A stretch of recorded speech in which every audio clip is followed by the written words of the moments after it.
Hello my dear students, welcome back to my class. Myself Taposhi, your SST teacher. Today we will start a new chapter of geography, that is chapter number 5, the rims of the earth. The rims of the earth is also called the sphere of the earth. So don't be confused. रीम आते ही आपके दिमाग में आएगा madam इसका मतलब क्या है? The sphere of the earth. As we all know, earth is a unique planet because it consists of land, air and water. And these are all the major physical elements मतलब पदार्थ. और each element, land, air and water, each element has its own rim or domain. rim को domain भी कहते हैं. तो इसीलिए इस each element है लैंड, एयर और आपका वाटर, इनका क्या होता है? Has its own rim. इनकी एक अपना स्फीयर होता है. तो सबसे पहले हम समझ लेते हैं कितने रिम्स होते हैं और कितने स्फीयर होते हैं. अर्थ के स्फीयर होते हैं lithosphere, hydrosphere, atmosphere and biosphere. Lithosphere means the sphere of land. Lithos a Greek word known as stone और रॉक. यहीं से आपका लिथोस्फीयर आया है. Hydrosphere the sphere of water. Atmosphere the sphere of the rim of air. Biosphere, the rim of life. Now, about the lithosphere. Lithosphere, the rim of the land or the domain of the land or the sphere of the land. What do you mean by lithosphere? I have already told that lithos came from the Greek word known as stone and rock. So, it is the upper surface of the earth that is consisting of thin layer of rock material. एक thin पतला सा layer होता है rock material का, called lithosphere.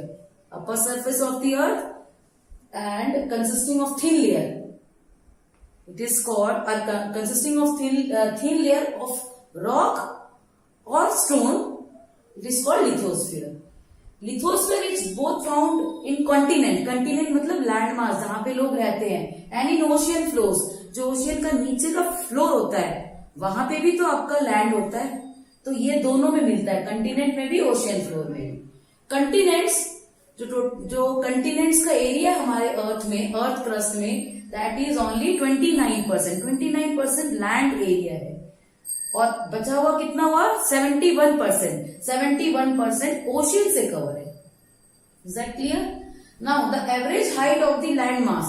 Land mass का जो average height है अर्थ से इज अबाउट 700 मीटर्स.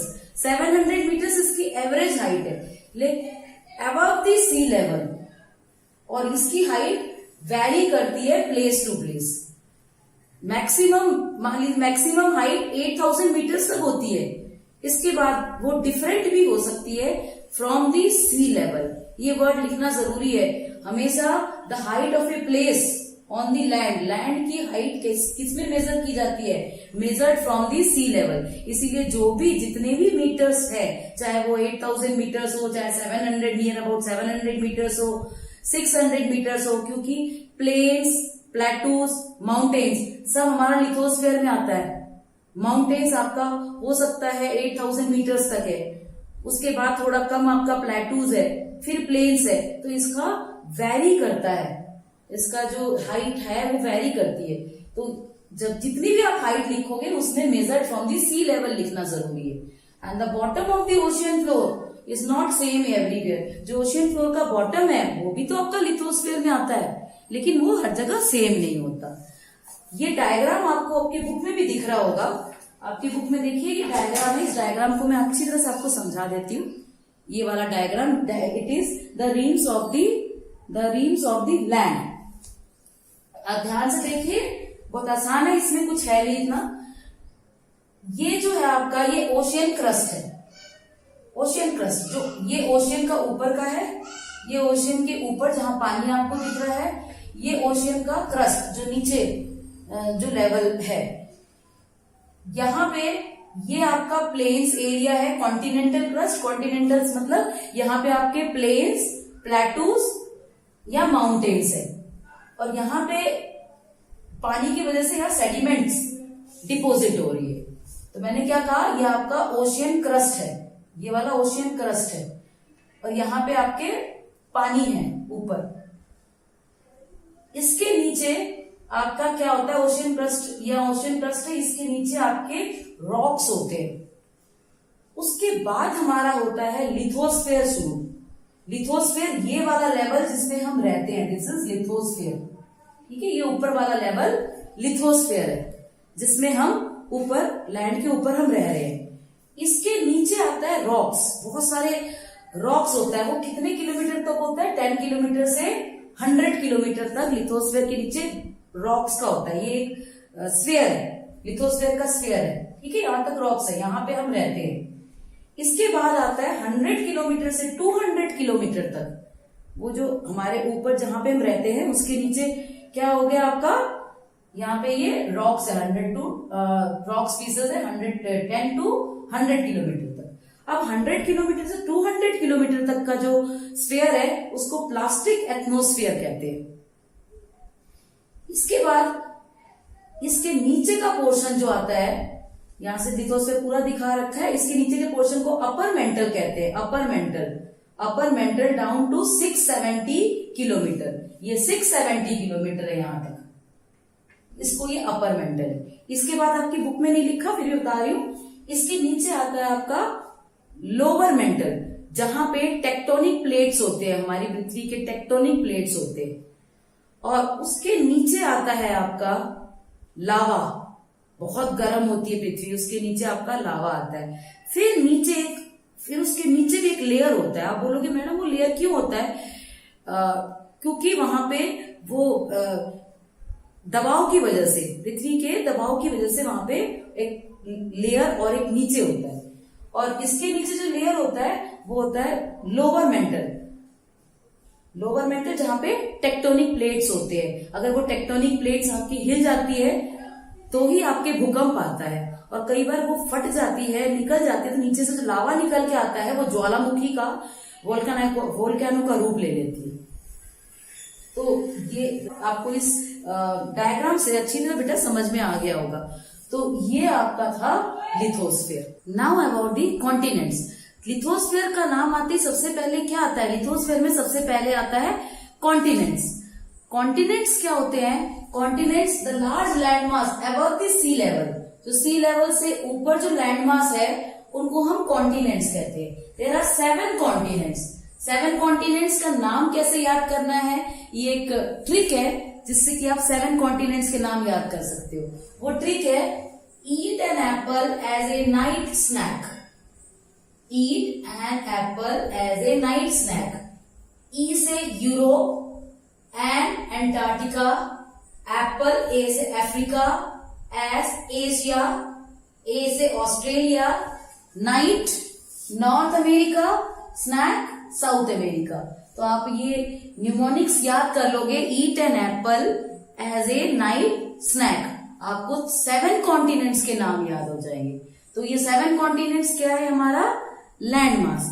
तो सबसे पहले 7 कॉन्टिनेंट्स में हम सबसे पहले एशिया को लेंगे, क्योंकि एशिया सबसे लार्जेस्ट कॉन्टिनेंट है। इसमें मैंने एक थोड़ा सा एक रफ आइडिया दिया है कि नियर अबाउट कितना एरिया हर कॉन्टिनेंट में है, इसका थोड़ा सा रफ आइडिया दिया। ध्यान से सुनेंगे आप, ये इससे आपके वर्ल्ड के बारे में अच्छी तरह से पता चल जाएगा। ये देखिए, ये ग्लोब है, ये सारे कॉन्टिनेंट्स हैं। तो हम पहले एशिया के बारे में पढ़ेंगे। ये रहा एशिया के बारे में, ठीक है। एशिया के बारे में ध्यान से देखेंगे। It is the largest continent, ये सबसे बड़ा कंटिनेंट है। Asia 7 out of the 7 continents, Asia सबसे बड़ा कंटिनेंट है। In the north of Asia Arctic ocean. तो पहले हम ओशियंस के बारे में थोड़ी सी नॉलेज ले लेते हैं, और इनको आप बुक में भी लिखोगे, इनको आप बुक में भी मार्क करोगे। ये देखिए आप, ये आपका वर्ल्ड कॉन्टिनेंट्स है, वर्ल्ड का आपका मैप है। जैसे हमने ग्लोब को देखा, ग्लोब को खोलने के बाद अगर हम ग्लोब को ओपन करेंगे तो वो दिखने में इस तरह से होगा, ग्लोब को ओपन करने के बाद। तो आपको ये ध्यान में रखना है। अब हम एशिया को ले रहे हैं, आप हाथ में एक पेंसिल जरूर रखिए और बुक में लिखते रहिए, ताकि आपको कॉन्टिनेंट्स के बारे में तुरंत समझ में आ जाए। अब एशिया को लेते हैं। सबसे पहले ये आपको दिख रहा है यहाँ पे एशिया, ध्यान से देखिए। पहले हम कॉन्टिनेंट्स को समझ लेते हैं। कॉन्टिनेंट्स यहाँ मैंने ट्रिक लिख रखा है, देखिए यहाँ पे ये ट्रिक है कैसे हम कॉन्टिनेंट्स के नाम याद कर सकते हैं और ओशियंस के नाम कैसे याद कर सकते हैं। पैसा के नाम से, ये मैं दोबारा बताऊंगी आपको, ऐसे ओशियंस के नाम याद कर सकते हैं। पी से पैसिफिक ओशियन, आर्टिक ओशियन, ए से आई से इंडियन ओशियन, एस से सदर्न ओशियन और ए अटलांटिक ओशियन। ये ट्रिक है ओशियंस के नाम। तो टोटल हमारे कंटिनेंट्स कितने हो गए? टोटल कंटिनेंट 7 और ओशियंस कितने हो गए? ओशियंस हैं आपके 5 ओशियंस। तो पहले हम ओशियंस को देख लेते हैं कि ओशियंस कहाँ पे है। हम पहले ओशियंस को देख लेते हैं, उससे हमको नॉर्थ में क्या है, साउथ में क्या है, आसानी से आपको सारे कंटिनेंट्स के पोजीशंस और उनके नॉर्थ साउथ में क्या क्या है आसानी से समझ में आ जाएगा। तो पहले फटाफट हम ओशियंस को देखते हैं। देखिए यहाँ जो ऊपर, फिर से मैंने कहा ये ग्लोब, जैसे मान लीजिए ये आपका ग्लोब है, ये आपका जैसे ग्लोब है, हमारी ग्लोब को जब हम खोलते हैं तो वो दिखने में, इसको जब हमने ओपन कर दिखने में, ऐसे दिखने में आपका किस तरह से होगा मैं बता रही हूँ। देखिए जैसे ये पैसिफिक ओशन है, ठीक है। अब इसको हमने ग्लोब को पूरा ओपन कर दिया, यहां से पूरा ओपन कर दिया। तो ग्लोब को ओपन करने के बाद ऐसा दिखेगा। इसीलिए पैसिफिक ओशियन यहां भी है, यहां भी है। ग्लोब को ओपन करा ना बेटा, तो पैसिफिक ओशियन यहां भी है, यहां भी है। ऊपर आर्टिक ओशियन है, दिमाग लगाओ, एक बार ध्यान से आपको सुनना पड़ेगा। ऊपर आर्टिक ओशियन है, नीचे सदर्न ओशियन है, अंटार्कटिका के जस्ट ऊपर। इंडिया के नीचे इंडियन ओशियन है और ये वाला है अटलांटिक ओशियन। यहां पे भी ये पूरा ही अटलांटिक ओशियन वाला एरिया है, ठीक है। ये नॉर्थ अटलांटिक ओशियन, ये साउथ अटलांटिक ओशियन, ये पूरा अटलांटिक ओशियन वाला एरिया है। अब साथ साथ बुक में लिखते रहिए पेंसिल से, तो आपको फटाफट समझ में आएगा। अब हम एशिया को लेते हैं। एशिया को मैं आज पिक्चर से ही आपको समझाती जाती हूँ। देखो Asia, Asia it is the largest continent among all the continents. इन सारे कंटिनेंट्स में जो 7 कंटिनेंट्स मैंने बनाए हैं, जो 7 कंटिनेंट्स मैंने बनाए, इन सब सारे कंटिनेंट्स में एशिया सबसे लार्जेस्ट कंटिनेंट है। In the north of Asia, अब देखो नॉर्थ, पहले समझना पड़ेगा यहाँ नॉर्थ, साउथ, वेस्ट, ईस्ट। तो एशिया के नॉर्थ में क्या आया? Arctic ocean. अब एशिया के ईस्ट में चलते हैं, ईस्ट में देखो पैसिफिक ओशियन, ईस्ट में पैसिफिक ओशियन। वेस्ट में आपको मैं बताती हूँ, वेस्ट में, एशिया के वेस्ट में ये जो पोर्शन है एशिया और यूरोप को जो जोड़ती है, यहाँ एक यूराल माउंटेन है। देखो मैंने लिख रखा है, आप बुक में लिख लीजिए, Ural mountain. Ural mountain Asia के वेस्ट में है, ठीक है। इसके बाद आता है आपका एशिया के साउथ में, एशिया के साउथ में इंडियन ओशियन। तो आपको एशिया के आराम से नॉर्थ, वेस्ट, ईस्ट, वेस्ट और साउथ किससे घिरा हुआ है पता चल गया। यहाँ पे यूराल माउंटेन और यूराल रिवर है जो एशिया और यूरोप को अलग करती है। इसके साथ साथ आप एशिया के बारे में मैं बताऊंगी। This continent is divided into several large and small countries. इसमें बहुत सारी लार्ज और स्मॉल कंट्रीज होती है, जैसे चाइना और इंडिया मोस्ट पॉपुलर कंट्री है एशिया में, आपको पता ही है। और it is a vast store house of agriculture and mineral resources. Agriculture mineral resources बहुत ज्यादा यहाँ पे ये स्टोर हाउस भी है। तो आपको एशिया इससे आराम से समझ में आ गया। अब मैं दूसरा भी आपको समझाती हूँ। दूसरा हम लेंगे अफ्रीका, क्योंकि एशिया के बाद दूसरा पोजीशन देखो 21% यानी सेकेंड लार्जेस्ट है ये। तो हम दूसरा अफ्रीका लेते हैं। It is the second largest continent of the world and the hottest continent. ये देखो आपका क्या बोला, अफ्रीका। ये देखिए ये अफ्रीका है, ये सेकेंड लार्जेस्ट कंटिनेंट है और ये हॉटेस्ट कंटिनेंट है। हॉटेस्ट कंटिनेंट इसीलिए कहा जाता है क्योंकि करीबन इसके बीचों बीच से इक्वेटर पास होता है, तो इसको हॉटेस्ट कंटिनेंट भी कहते हैं। फिर से आप बोलोगे मैडम इसके ईस्ट, साउथ, वेस्ट, इसमें क्या है? ध्यान से सुनो। अफ्रीका के ईस्ट में चलते हैं। देखो ईस्ट में यहां इंडियन ओशियन है। इसके बाद अफ्रीका के साउथ में सदर्न ओशियन, नॉर्थ में अफ्रीका के नॉर्थ में, ध्यान से देखो, अफ्रीका के नॉर्थ में ये ऊपर वाला पोर्शन, यहाँ पे मेडिटेरियन सी है, ये जो है यहाँ पे मेडिटेरियन सी है, देखो यहाँ नजर आ रहा है, यहाँ मेडिटेरियन सी, तो ये अफ्रीका के नॉर्थ में, आप लिखते जाओ साथ साथ बुक में। ये हो गया आपका ईस्ट। अब बोलोगे अफ्रीका के वेस्ट में क्या है, ये ना अटलांटिक ओशियन, और साउथ में क्या है, सदर्न ओशियन। अब नॉर्थ ईस्ट में क्या है, नॉर्थ ईस्ट में देखिए अफ्रीका और एशिया में एक छोटा सा लैंड का टुकड़ा जोड़ रहा है, ये छोटा सा, ये लैंड का टुकड़ा यहाँ पे, यहाँ छोटा सा एक लैंड का टुकड़ा इसको जोड़ रहा है, इसको कहते हैं स्विस इथमस। क्लियर हो गया अफ्रीका के बारे में, और इसके साथ साथ लिखते जाओ। इसके बाद मैंने आपको कह दिया इक्वेटर पास होता है, और ट्रॉपिक ऑफ कैंसर और कैप्रिकॉन दोनों ही यहां से पास होते हैं। ट्रॉपिक ऑफ कैंसर जो कि नॉर्थ में है, ट्रॉपिक ऑफ कैंसर और कैप्रिकॉन दोनों ही अफ्रीका से पास होते हैं। And it is also called the dark continent, इसको डार्क कंटिनेंट भी कहा जाता है। और इसका जो लार्जर पार्ट है, अफ्रीका का जो लार्जर, आपका जो लार्जर पार्ट है वो नॉर्दर्न हेमिस्फीयर में है, और जो छोटा पार्ट है वो सदर्न हेमिस्फीयर में। यहाँ पे दो चीजें आपको ध्यान रखनी है, यहाँ पे Nile river which is known as second largest river of the world, second largest river आपका नाइल रिवर है, ये भी अफ्रीका से पास आउट होता है। और सबसे लार्जेस्ट जो डेजर्ट है, सहारा डेजर्ट, वो भी अफ्रीका में है। और बाकी जो एरिया है, लार्ज एरिया, वो कवर्ड है डेंस फॉरेस्ट से, बहुत घना जंगल है। तो आप बुक में ये लिखते जाएंगे साइड साइड में, तो आपको ध्यान आता रहेगा कि क्या है। Now about the North America. North America हमारा third largest continent of the world है। और अब ये देखिए आप इस मैप में, नॉर्थ अमेरिका हमारा थर्ड लार्जेस्ट है। नॉर्थ अमेरिका के नॉर्थ में आर्टिक ओशियन है, यहां आर्टिक ओशियन है, ईस्ट में अटलांटिक ओशियन है, साउथ जो पोर्शन है, साउथ पोर्शन में आपके एक नैरो पीस ऑफ लैंड है जो नॉर्थ अमेरिका को साउथ अमेरिका से जोड़ती है। इस नैरो पीस ऑफ लैंड को कहते हैं इथमस ऑफ पनामा। और यहीं से एक कैनाल भी बहती है जो पैसिफिक ओशियन से लेकर अटलांटिक ओशियन की तरफ बहती है, ऐसे कैनाल बहती है, उसको पनामा कैनाल भी कहा गया है।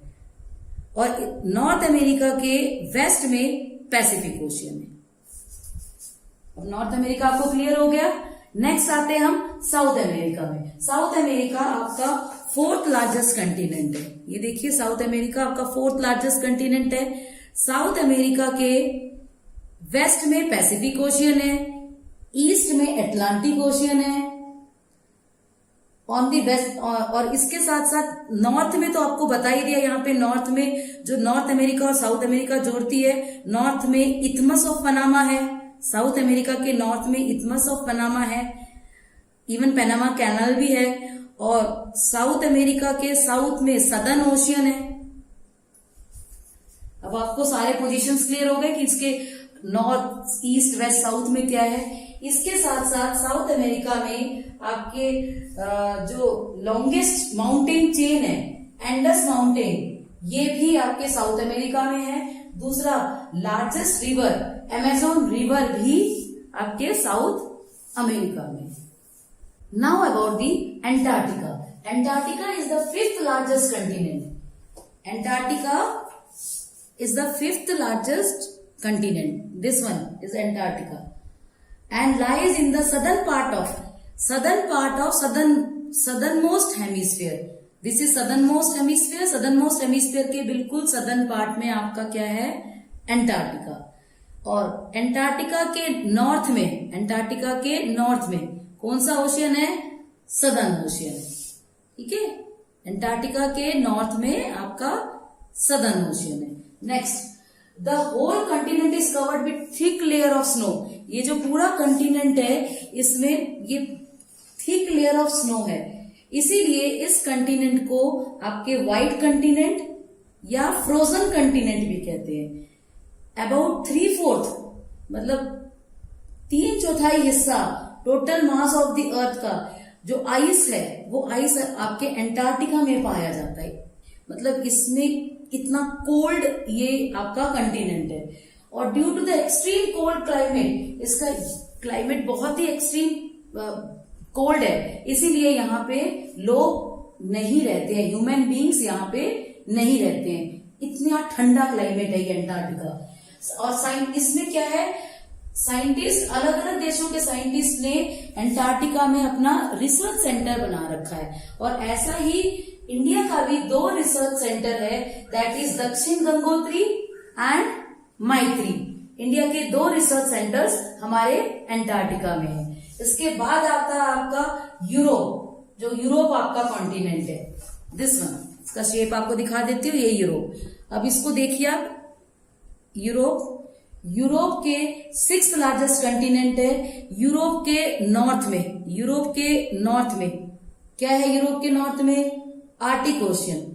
यूरोप के साउथ में क्या लिखा था यहाँ पे मैंने, मेडिटेरियन सी।